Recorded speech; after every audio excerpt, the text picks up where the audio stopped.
السلام عليكم ورحمة الله وبركاته وإن سلام دمان dadka halkan ku jira waxaan rabaa inaan ka hadlo arin labada maalin aan buunbuunayseen oo ku saabsan mudiirise runtii horta marka hore intaan ka hadlin arinta mudiirise waxaan rabaa inaan ka hadlo gabadheeda hodan waa 4 jir waa 4 sano iyo 6 bilood jirta 2017 August ee dhalatay dabayaaqadeedii maxaan ku soo haray gabadheeda waa ilmo yar maxaa la ii sheeg oo waa ilmaha oo markii banaanka loo soo saaray inay iska ciyaaraan inay iska baashaalaan maxaa la waxay doonaan samay ilmana ma kula tashanayaan anina waxa adduunka ugu necbaa waxa ma taqaanaa Soomaali aniga meel ka gal waayay inay gabadheedana ku soo darsanto oo gabadheeda aflagaadeeyaan aniga waxaas waa ka necbaa adduunka ugu necbaa faanta aniga waa adkaysan karaa laakiin gabadheeda waa ka xanaaqaa in wax laga sheego waa caruur ma yaqaanaan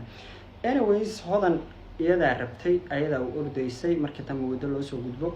أنا أتيشن كي جدًا كمودة محيجا نك هذا نحيجو علينا مرنا إن الدعلة كعلينا ماشي جرنجرة هاد هودر أو قعنت أنك هاي محل أصلها قبل يكادعن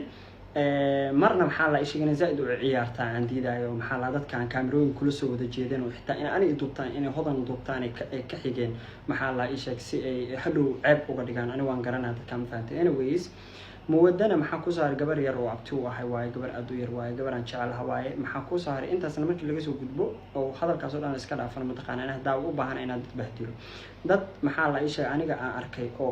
hadda kor ayagoo ciinayna arkay oo waaweyn oo 30 jir inta fadhigay ugu imaadaan aan ki istaagay aan salaamayn laabta gelinay faanta aniga qalbi fiicanahay mana aqaan wana ixtiraam badanahay hebel ka arsi hebel bahdil hada u baahan dad ku nuuray meesha way joogeen faanta oo ka arsan karo isku fac maxaa la isha iga sii waaweynayeen oo bahdil karin faanta gabadhaasna gabar abti u ahay waay gabar yar waay gabar aan jecelnahay waay anyway Soomaaliya qalbi xumada idinkeedu ku jirta caruurta ku beerina ana og ina maxaa la isha waxbo يعني aysan bahdili waxa saga heen aniga meeshan gabadheeda ay ilaalsanayo haddana ma rabo inaan qalbi xumadeeda ka qayb qaato oo yani dadka xumeynaya in aniga qayb ka noqdo maraba abti very sorry aad iyo aad uga raali noqo wax walba oo taxtan mushkaas oo gaar abti very sorry aad uga xumahay igala noqo thank you